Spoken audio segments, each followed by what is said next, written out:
Battle in Pueblo yesterday over the statue of Christopher Columbus, a battle we've been following for weeks now there. News Channel 13's Dan BEEDIE joins us outside the Rawlings Library in downtown Pueblo, where the statue continues to stand. Dan?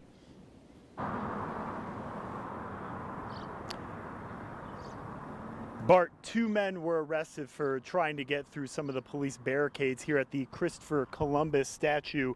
The eastbound lanes of Abriendo were taped off for most of the day on Sunday. Today, police tell me they are already prepping for another round of protests for next Sunday. 3 weeks in a row. Take down the statue! Take down the statue!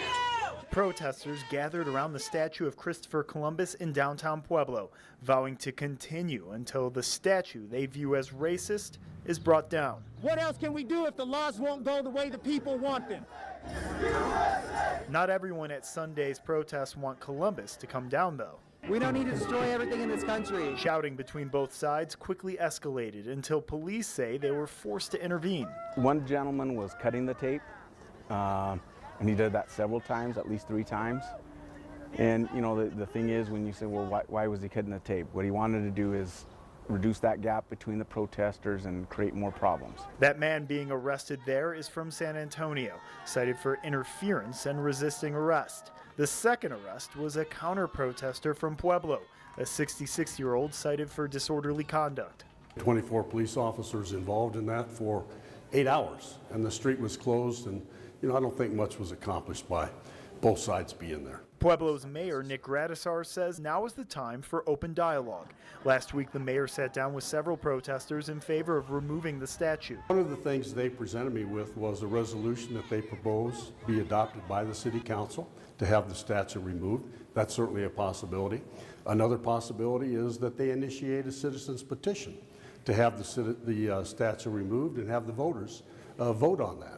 That's a possibility as well. One of the things that he suggested is moving it down the street to where it wouldn't be on public property, but still in public view.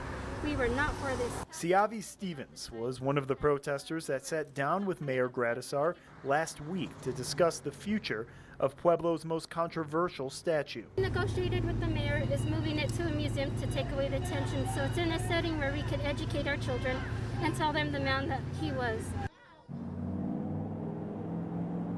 Now, Pueblo police tell me before they even arrived on scene, there was what they're calling a disturbance between protesters and counter-protesters. Police believe there were individuals in this involved in this disturbance that were actually armed with a weapon. Pueblo police also tell me they have intel that tells them that groups from out of town will be coming into Pueblo for next Sunday's protests.